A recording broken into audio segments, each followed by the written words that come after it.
Good morning, everyone. I'm John Kogan, the CEO of Proformative, the online community for corporate finance, accounting, treasury, and related professionals. First, I would like to welcome everyone to this morning's webinar, Quick Guide to IFRS and XBRL. This webinar will cover a review of the proposed IFRS standards and convergence with U.S. GAAP and associated financial reporting requirements. We will also discuss XBRL, what's going on in the world of XBRL, where those standards are, and along the way we'll be covering an awful lot of ground. These are very big topics. They could each deserve their own hour, but we like to jam as much into a smaller space as possible at Proformative to let folks know essentially what else they need to know and to give you a good grounding in the basics. So that's what we've got ready for us this morning. And we are looking forward to giving you some excellent knowledge and information. I would like to thank Host Analytics, who has helped us make this event possible. Like all Proformative events, it's free, and that's a wonderful thing. So we appreciate their support, and they're a frequent supporter of all things Proformative, so a great thanks out to Host Analytics.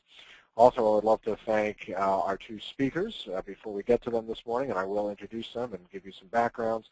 But Sunil Thukral, who will be talking about IFRS with us this morning, and Lucy Lee of Rose Ryan, who will be talking about XBRL. So wonderful to have them on board sharing their knowledge and insights with us today.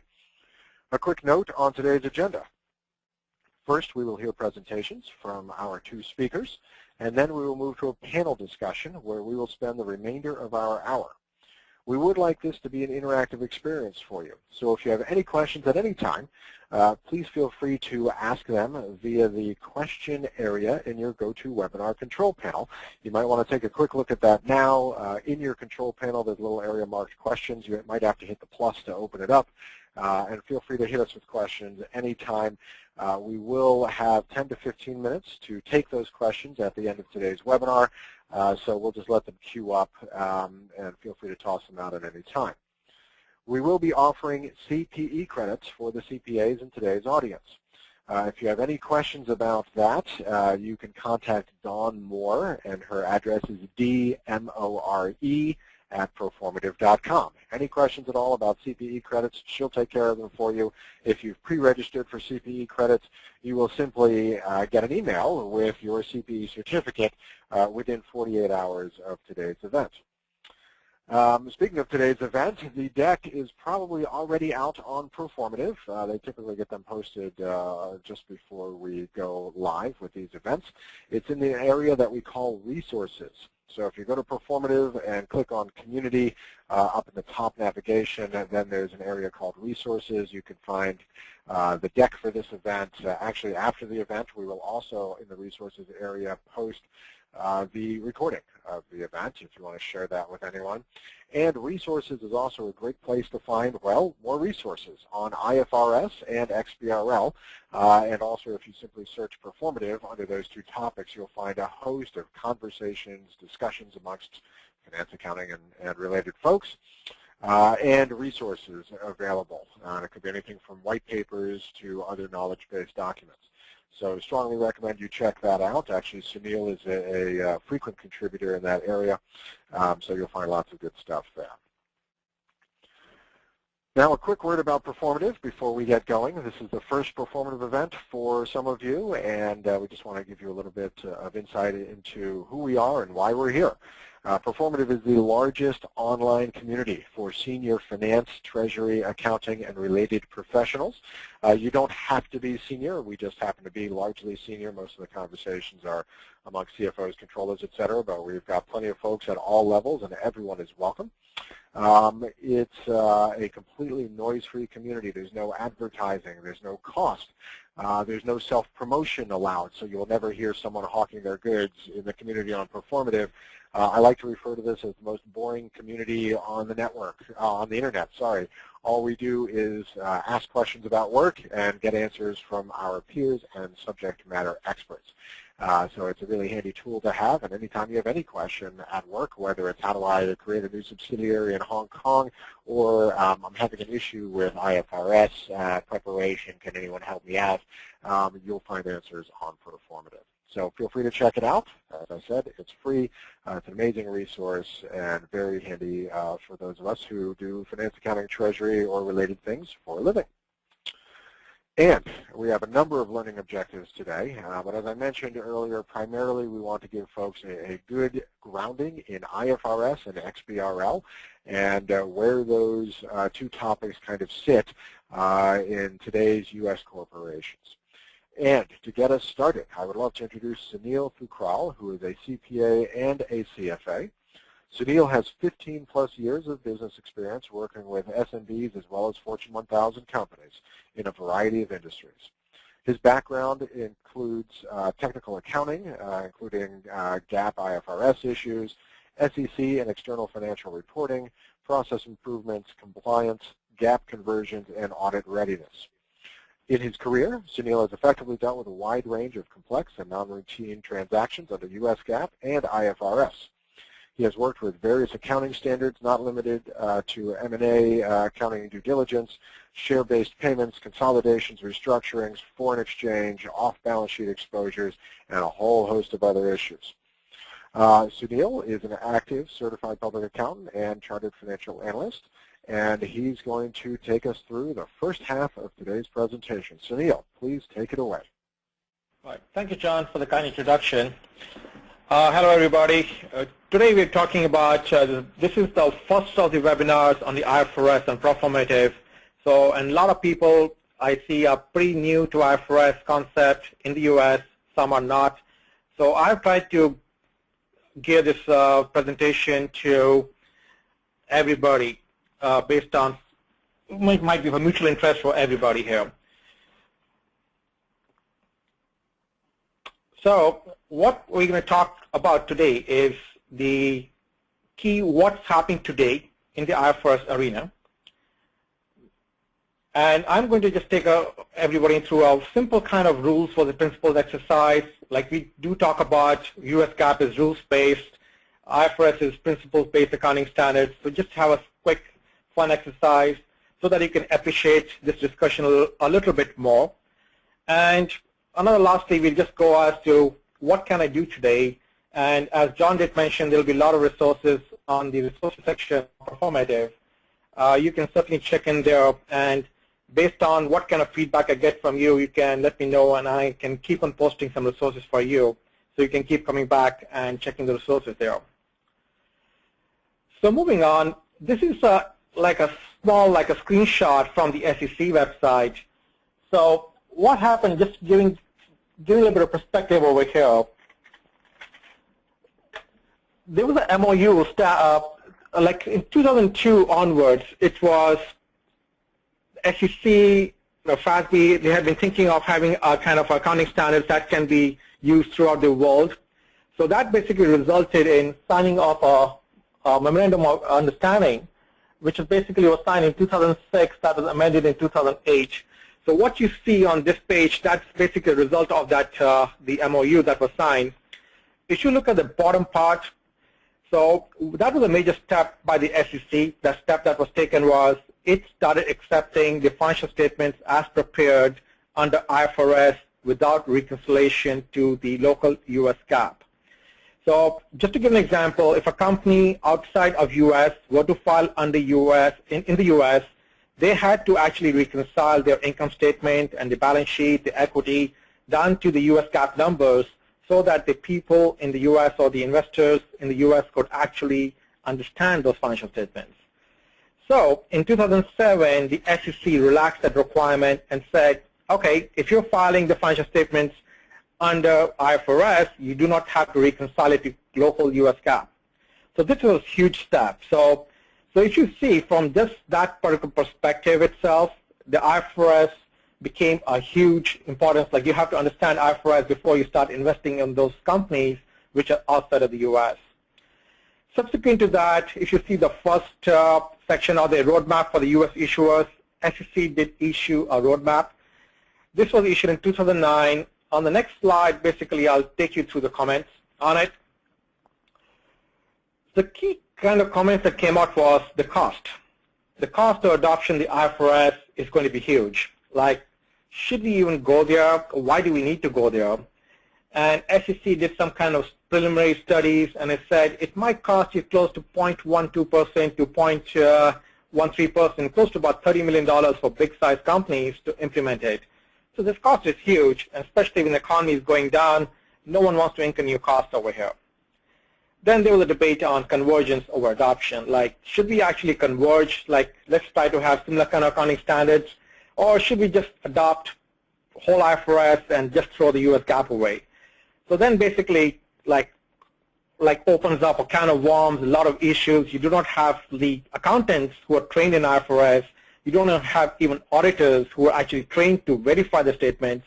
So what are we going to do there? So people prefer the convergence approach, and that's what you see nowadays. A lot of new accounting standards that's coming out, they're converged. And if people are familiar, the business combination accounting standard is actually converged with IFRS accounting standard. People had concerns about geographic bias. I'll just talk about that in a bit. And in IFRS, there's not too much industry-specific guidance. So people were very, very skeptical about it. Then people are also skeptical about who's actually funding. Is IASB totally independent? So how these standards will actually be set up? And this also never actually addressed the concern for the private companies. So it was just like SEC was looking for the SEC registrants and just getting rid of, like, didn't talk or address the issues with the private companies. So basically, IFRS is impacting the U.S. companies even today. So you have multinational companies, they are reporting under IFRS in the foreign jurisdictions. That's on one side. You have U.S. companies acquiring targets outside of the U.S. And you even have other way around. You have U.S. subsidiaries. You have a foreign company, which is a parent company, which is outside of U.S. and have a subsidiaries over here. So if you see, a lot of companies are actually doing dual reporting. So a lot of companies, the multinational companies, might be reporting under two different gaps, and there's a lot of headache. And if you were to go totally to IFRS, it will basically solve a lot of trouble for, like, a lot of companies. And actually, in the long run, it makes sense and cut down costs too.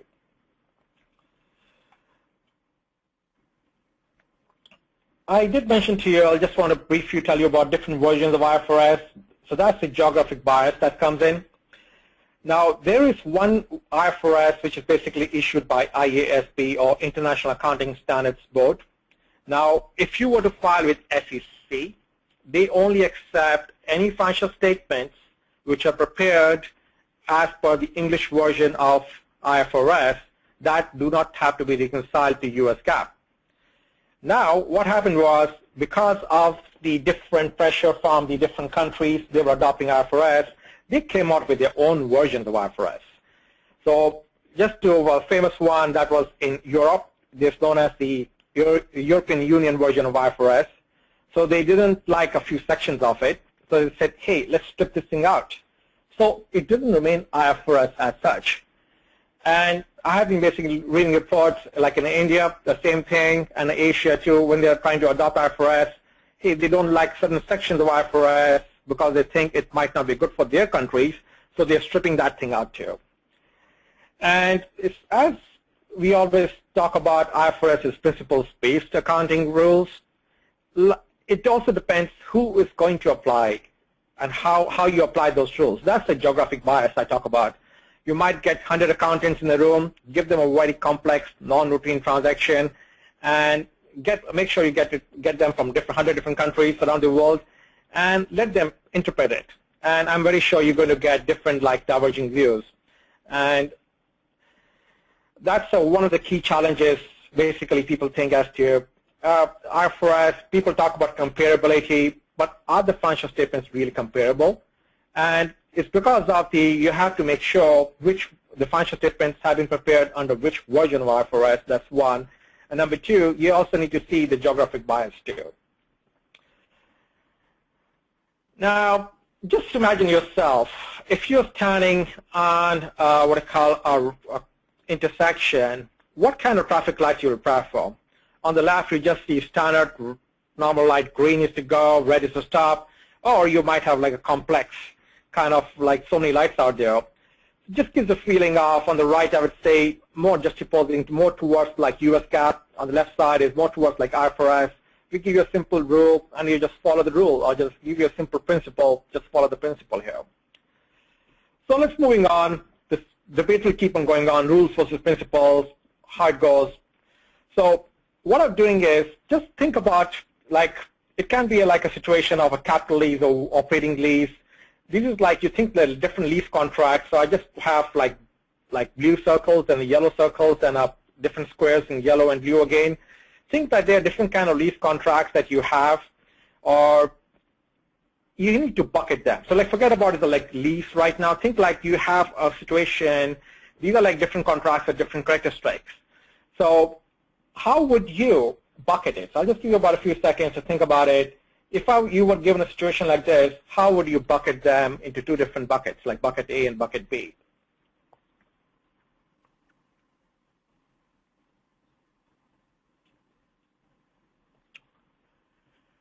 So normally I do this exercise with the people right in face, so it's better to see how people do it.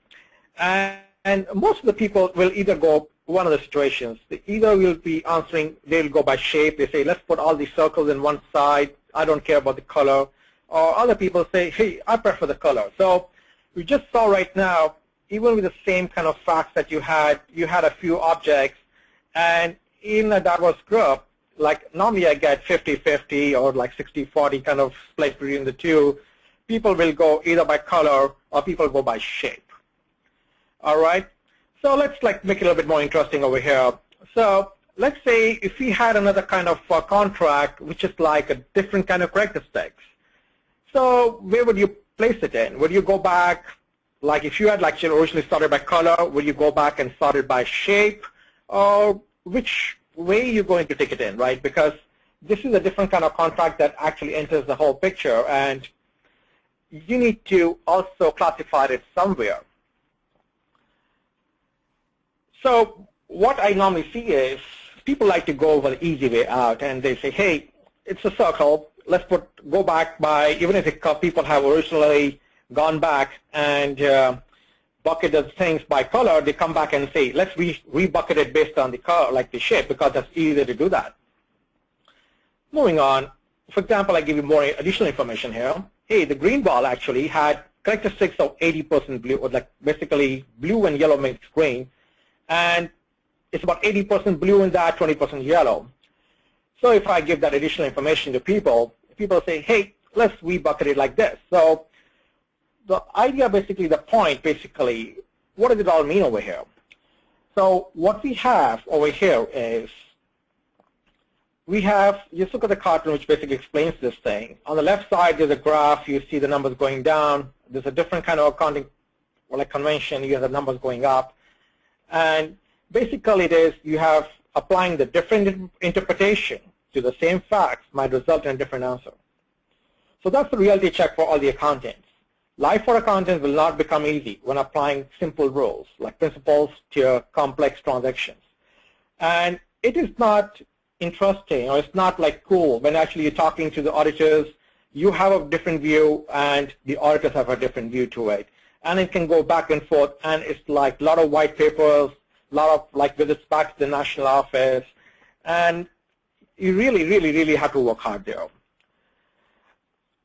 To give a more like a recent practical application to this, there was like a revenue recognition draft. A lot of people would have seen this.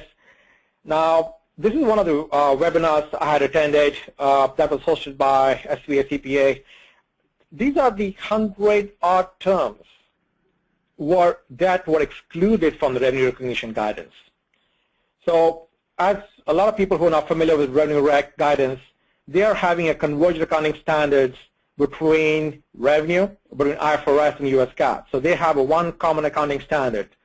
The overall concepts are same. There is just a difference in slight references down to the IFRS literature within it, but overall the concepts exactly the same. So the principles-based rules. So they killed about 100 odd glossary items. The 3 slides that you see pasted there, that's a section of the terms that were like they have gone away, and they just replaced it by 9 terms or so. So what's going to happen here now? So people around the world are going to come with a different interpretation of what they think it is. And this is huge for like companies like software, biotech, the milestones method that's gone. You're talking about the core software, everything is gone. So what's the core software? Like people just implemented new accounting standards in the US relating to the software or multiple deliverable arrangements a couple of years back, and they have to rework it back again now. So they have to relook and see, oh, there's no definition as per GAAP, so what are you going to do with it? Now, coming back to the geographic bias over here, people in the US, they say, hey, I knew what the definition of core software was, how I applied it before. Now, you pick up a person down across the world in Asia who has never seen the definition that existed before, might come with totally different interpretation. So it really depends when you're dealing, it gets more complex when you're talking about across the world, how things work, and especially multinational companies gets more complex. When you start interpreting the complex, this complex rule, or maybe say simple rules to complex transactions. Now, what I'll do is, I will take a little bit, a few minutes over here, just walking you through the whole process as to if you were to go IFRS, how would you go about implementing IFRS for your companies. So you see it's like a big maze. You need to go back into your, really go back to the roots of the business, because you're actually changing the whole GAAP if you were to go and adopt IFRS. So the decision is still out there. There's no final decision as to how the IFRS will be incorporated here. But one thing I'd like to say is IFRS impacts all areas of the business. So first of all, people just focus on accounting and reporting, but it's not just accounting and reporting. So accounting and reporting is actually dependent upon the systems. So the way the business is done, people are going to change that. The thought process goes behind it. Even people have to be educated. The investors have to be educated. So much so you have to look at each and every legal contract. Like a legal contract might have, like you have a debt covenant in it. It makes reference to U.S. GAAP. So that's the challenges that SEC is facing. Do you say make reference to U.S. GAAP, or should you make reference to, say, IFRS? Or another way would be to incorporate IFRS totally into U.S. GAAP as another section, and say technically, even you're adopting IFRS, which is a part of U.S., actually you're still making reference to U.S. GAAP and complying with IFRS. So that's the approach that was basically adopted in Canada. We just adopted IFRS last year. I've helped companies transition to IFRS in Canada before. So it's a lot of things here, and that's the reason it will take about 3 to 4 years before actually we transition to IFRS, because all the contracts might have to be vetted, have to be rewritten, and people need to really understand any kind of references made to income. Well, review of the business, all the companies, we are going to review the businesses as to how the business is actually done. So basically the companies will be looking into what kind of business they are in. Some companies are capital intensive, so they would actually have to look into their the businesses based on PP&E. So the people basically will be looking at to review their businesses in detail, so based on which accounting standards impact them more.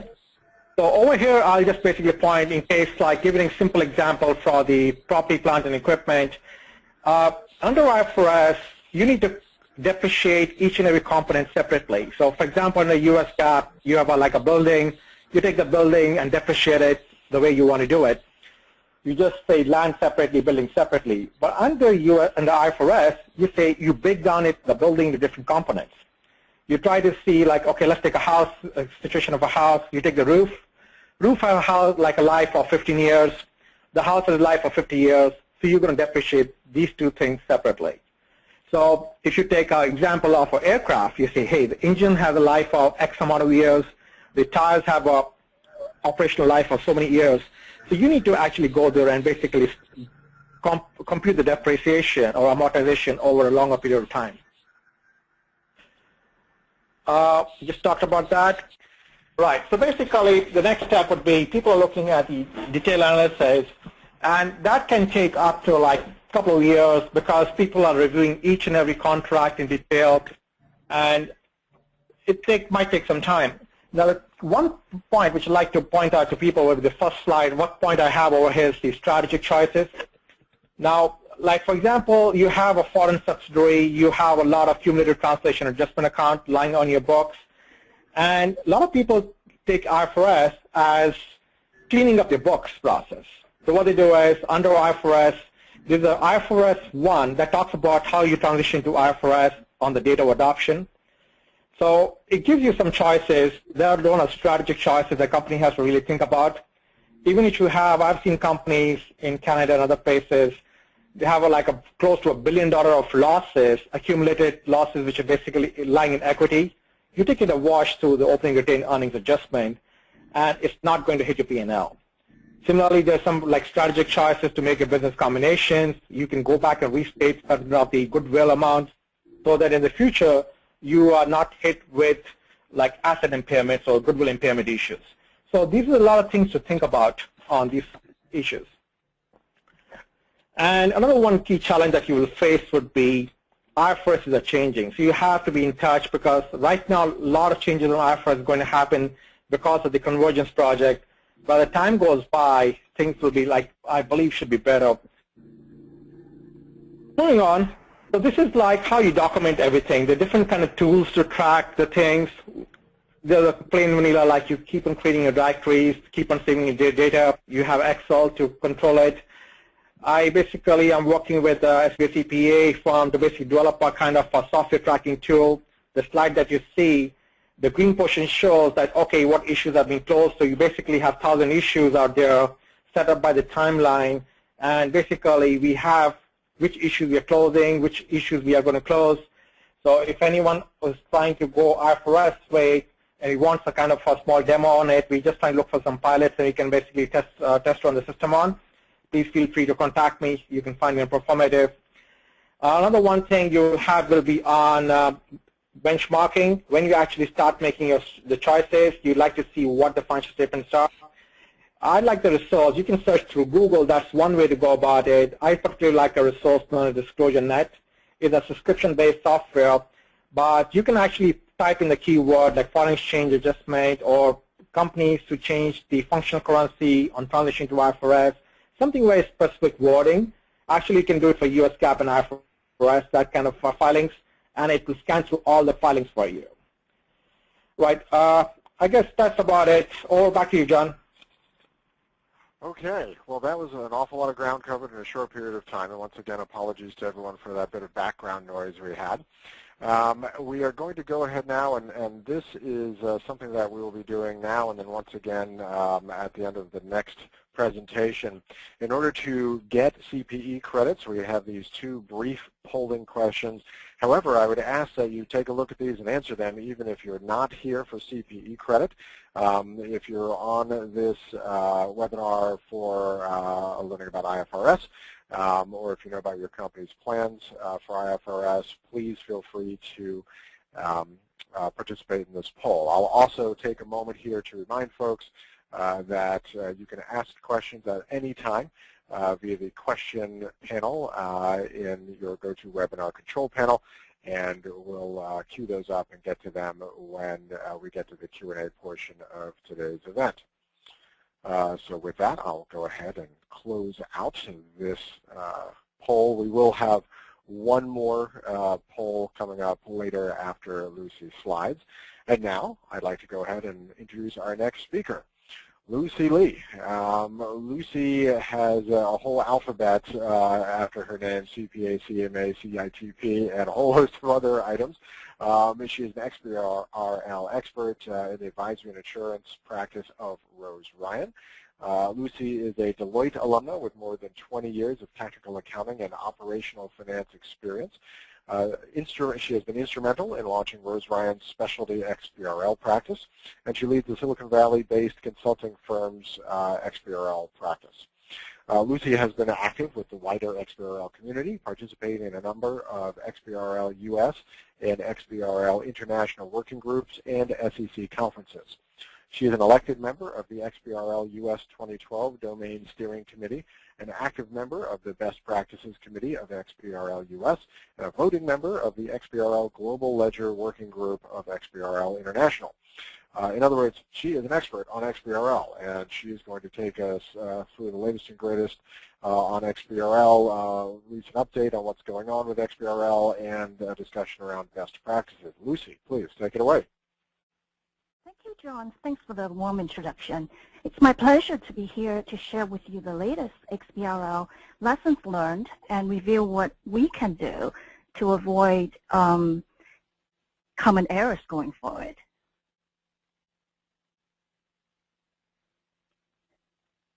First and foremost, we will answer the question about why we have to get XBRL right.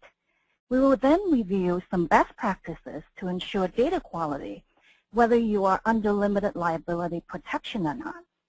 Next, we'll look at what is in the pipeline for XBRL, such as the 2012 US GAAP taxonomy that was just approved yesterday by the SEC, and other taxonomies that are in the works, as well as developing trends in the use of XBRL standards for non-financial data and integrated reporting. Last but not least, we'll round up the discussion with looking at XBRL around the world and how companies are utilizing XBRL to solve business problems. So why do we have to get XBRL right? What if we get it wrong, so what? Well, the XBRL exhibits that are invalid, that fail the SEC and technical validations, will not be accepted for upload by the EDGAR system. And when that happens, your HTML submission will be accepted, but your XBRL exhibits will be stripped out of the file, and you will need an amended filing. So definitely not a situation that you want to be in. Also, you will lose your short-term eligibility requirement, such as S3 and S8. And if you're planning to resell unregistered securities, you cannot do so until XBRL is successfully filed. So at the XBRL US conference, the SEC confirmed that the XBRL data is now being used for review and analytics purposes. And they have seen an increase in the analytic license 5 times over the initial rollout. And yes, they're sending out comment letters to some registrants already. So don't be an outlier. XBRL information with substandard data quality can also be misleading and can result in potential liability, both with the SEC as well as potential civil lawsuits. Other than the SEC sanctions, you want to get XBRL right so that analysts can make good recommendations about your stock valuation. And it's never a good idea to report inconsistent or nonsensical information to a regulator. But some companies are still protected by the safe harbor provision. This may give them a kind of a false sense of security. But regardless of limited liability protection or not, companies should be concerned about the market and public relations reputation of having erroneous XBRL data in the public domain and being relied upon for investment decisions. So big market players such as Thomson Reuters, EDGAR Online are actively promoting the use of XBRL to a growing base of institutional investor client base. In fact, some analysts and traders have already been making XBRL-based decisions about your stock. So you might ask, how can that be? Well, data providers such as EDGAR Online and Bloomberg have been translating your data into XBRL format for some time. In fact, EDGAR Online has created a repository of restated data for thousands of companies reaching back a decade.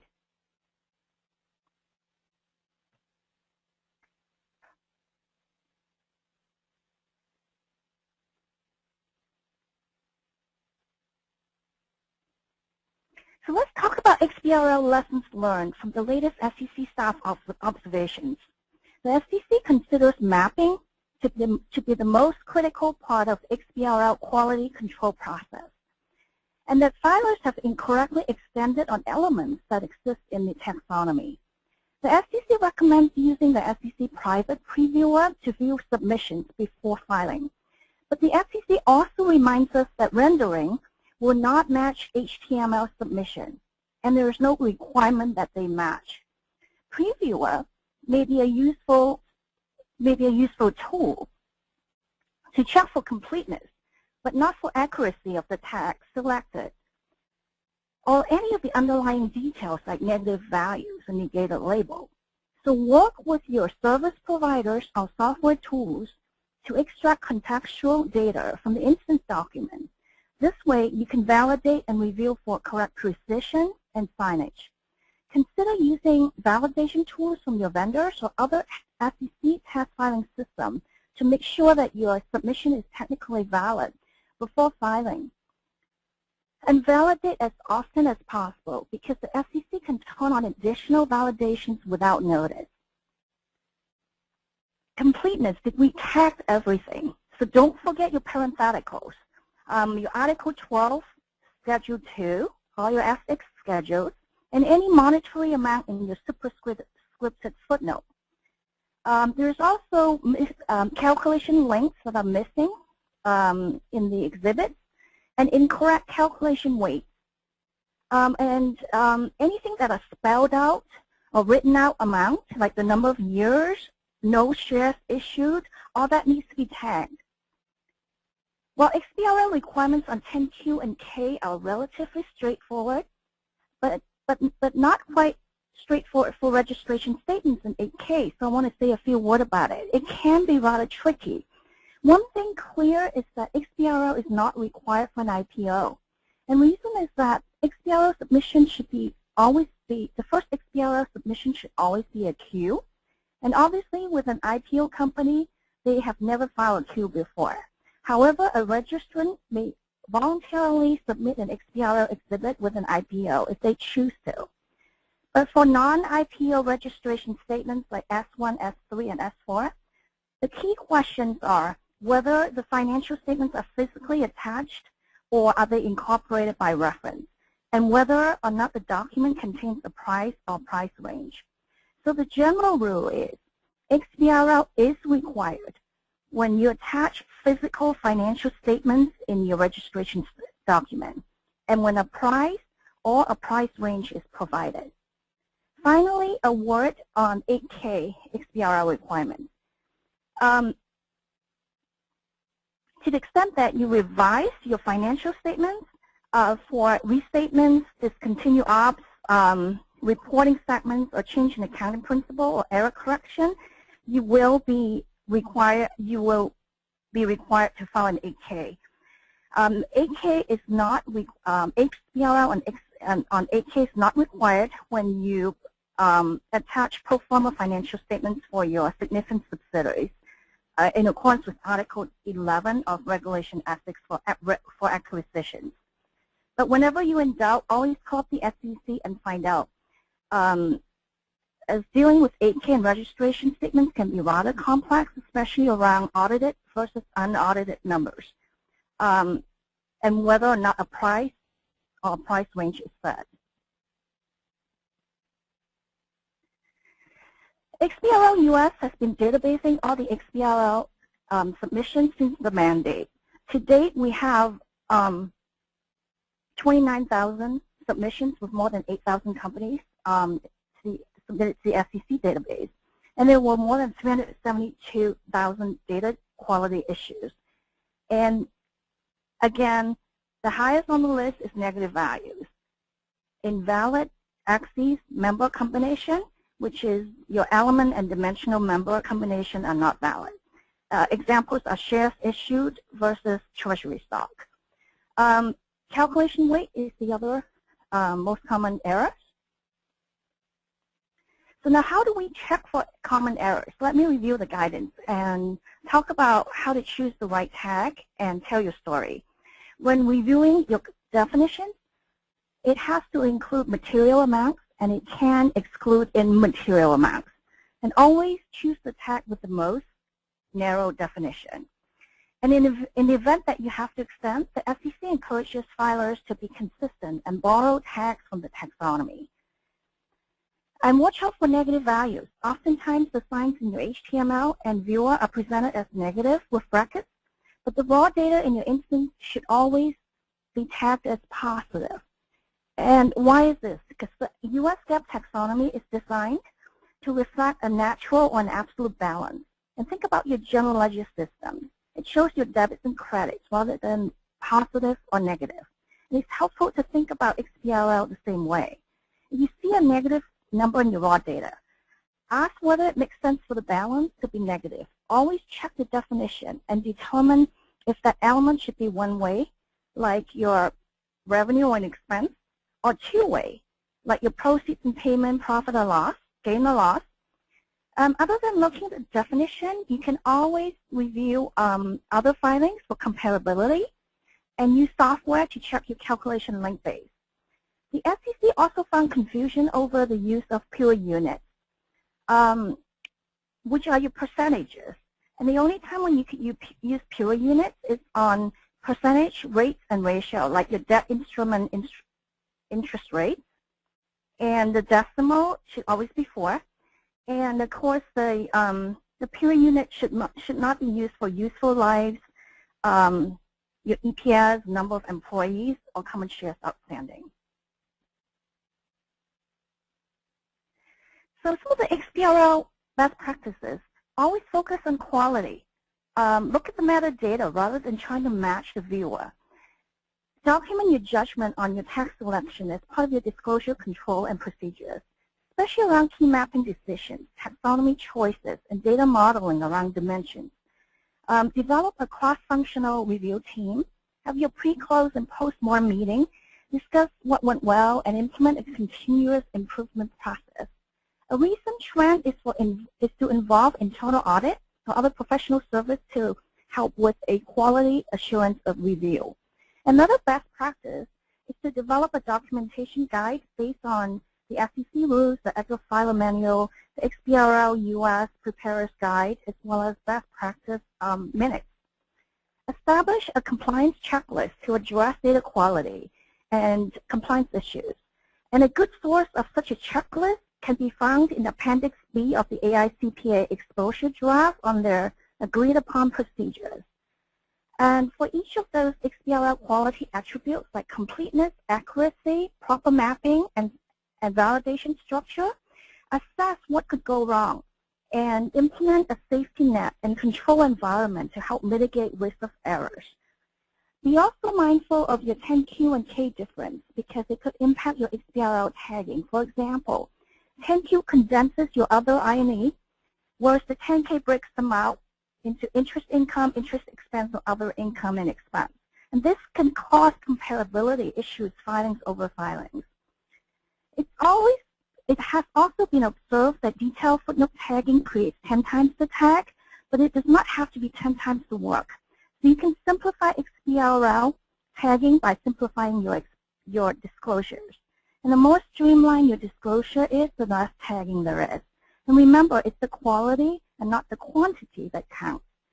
So when it comes to XBRL, less is more. Collaborate with your industry group to set taxonomy standards. Provide comments to the FASB on industry-specific extensions and help set the standards going forward.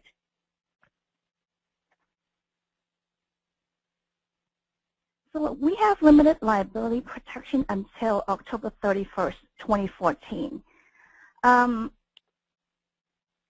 what does it mean when limited liability expires? At a minimum, you should have disclosure control and process in place on XBRL creation process. So what is disclosure control and process? So the best practice is to have a compliance and a technical checklist to provide the evidence of your due diligence, regardless of whether you perform your tagging in-house or outsourced.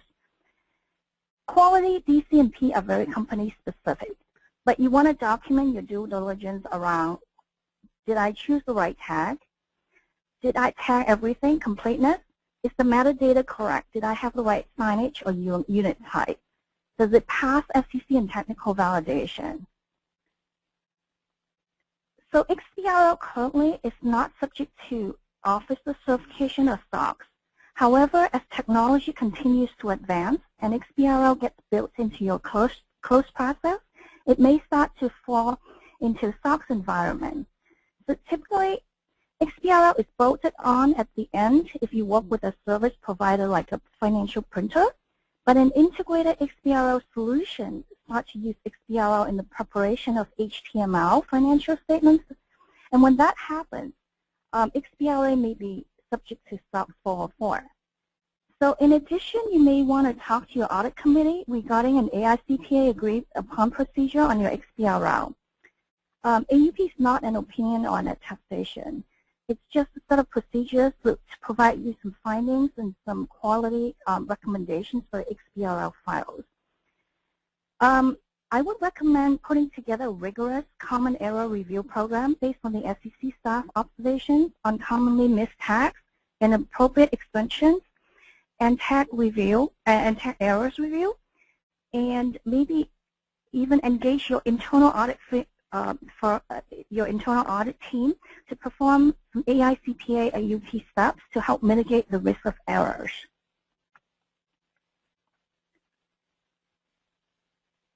So what's next? I talked about the XBRL US GAAP taxonomy for 2012 was released. Nothing was mentioned about 2009 when that taxonomy will be retired. The federal government is interested in potential benefits from XBRL. So there are several legislative proposals that have been presented to Congress that support the use of XBRL by federal agencies. And there are some recent bills that would require the collection of data in XBRL format for federal spending, health, and human services.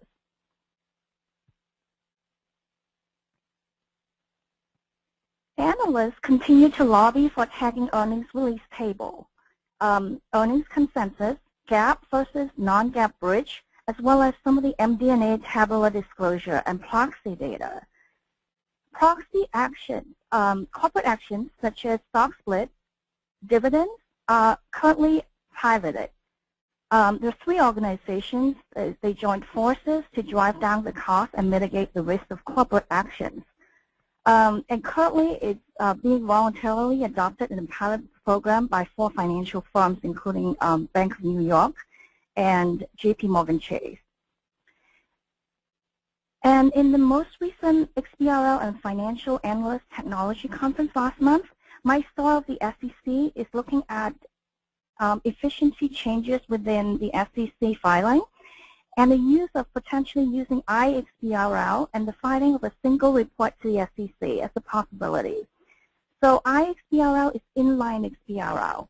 So it's a standard for embedding XBRL into your HTML document. This has been used by the UK for the tax returns. So changing to inline XBRL will relieve companies of the administrative burden associated with creating, coordinating, and reviewing the same information in 2 documents. By moving into inline XBRL, the discussion over when to tag, what is audited, and how much to tag becomes irrelevant, as the HTML and now XBRL sections are really one and the same document. Let's talk about XBRL beyond SEC compliance. So XBRL, as you all know, is an open standard focused primarily on external reporting to the SEC, but now increasingly being adopted to improve organizational effectiveness in risk management, internal controls, operational reporting, sustainability reporting, business intelligence, and more.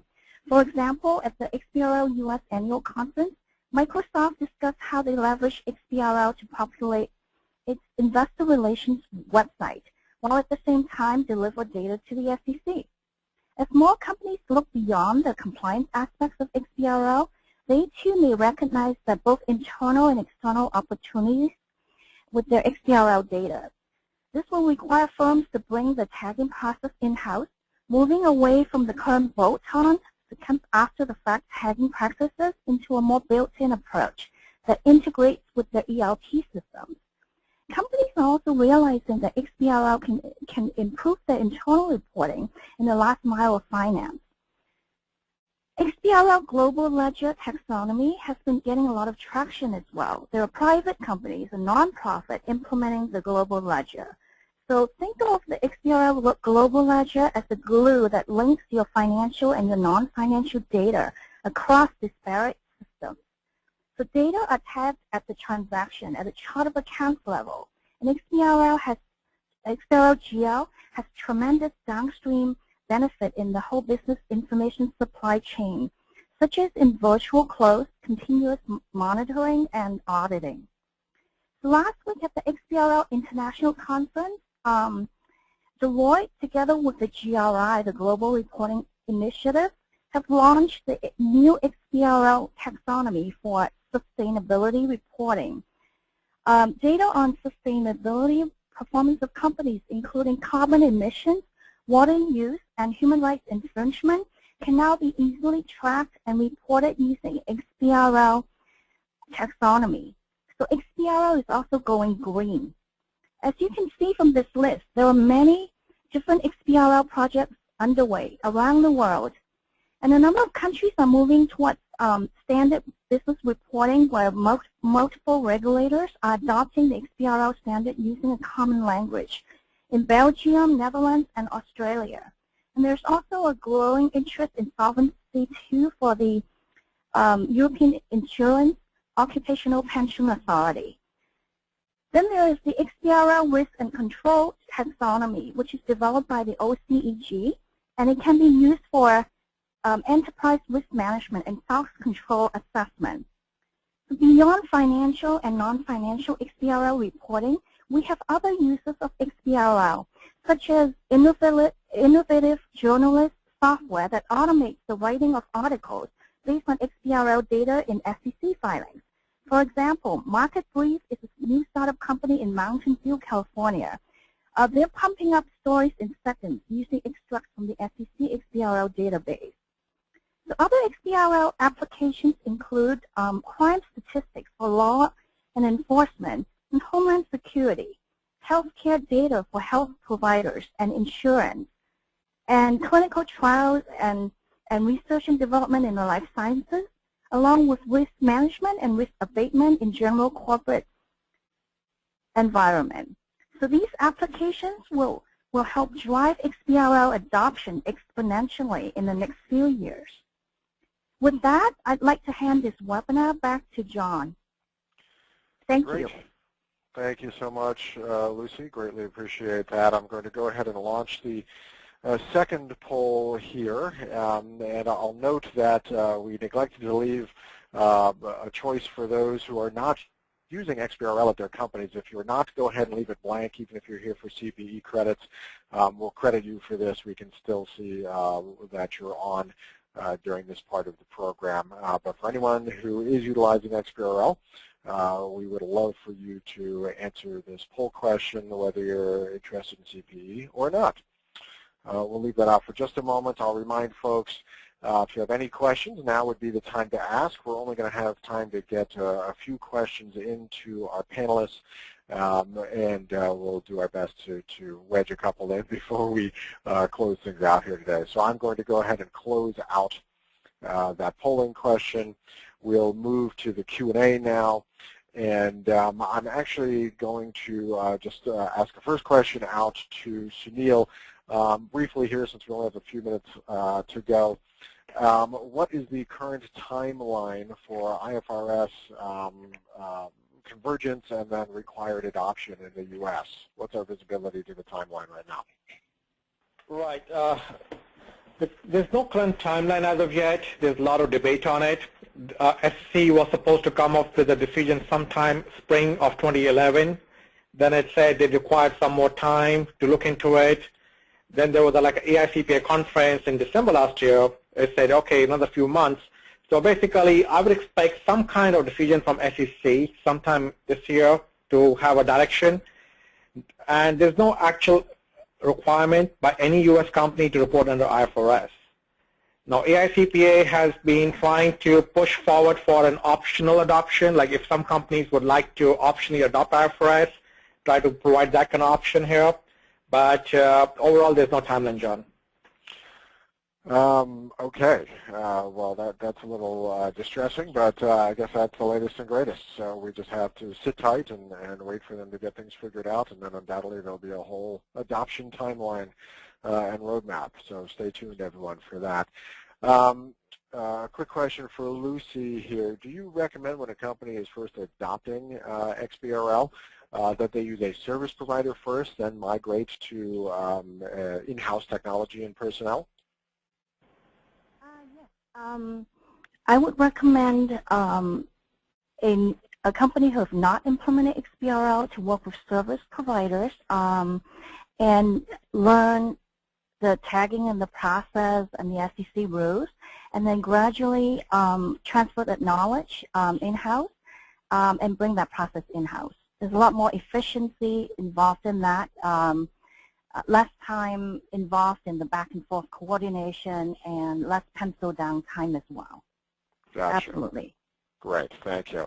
And I hate to say it, honestly, we're getting right near the end. There's a couple questions queued up. What we will do is work with today's speakers and get those questions posted out on Proformative and answered.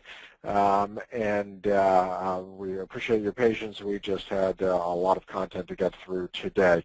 So feel free to ask any questions you want still through the questions panel, and we'll just make sure we get those out onto Proformative. A few items of housekeeping here. Number one, you can see the email for Dawn Moore at the bottom of this slide. If you have any questions about CPE credit, please contact her.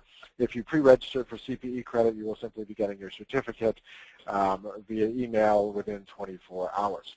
This slide presentation is already up on Proformative under the resource area, and there are a lot of other resources there and on Proformative more broadly around both IFRS and XBRL. I would love to directly thank Sunil and Lucy for their time and insight. These two folks are as astute as anyone you will find in IFRS and XBRL respectively, and we appreciate your giving us your time today.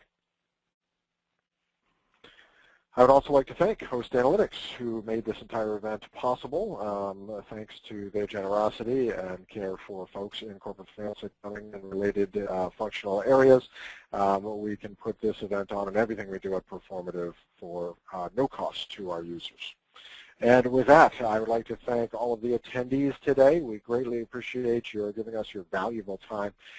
We look forward to seeing you again at a future event or online at Proformative.com, and being mindful of everyone's time, we will let you go. Have a great week, everyone, and we hope to see you again soon. Thank you so much.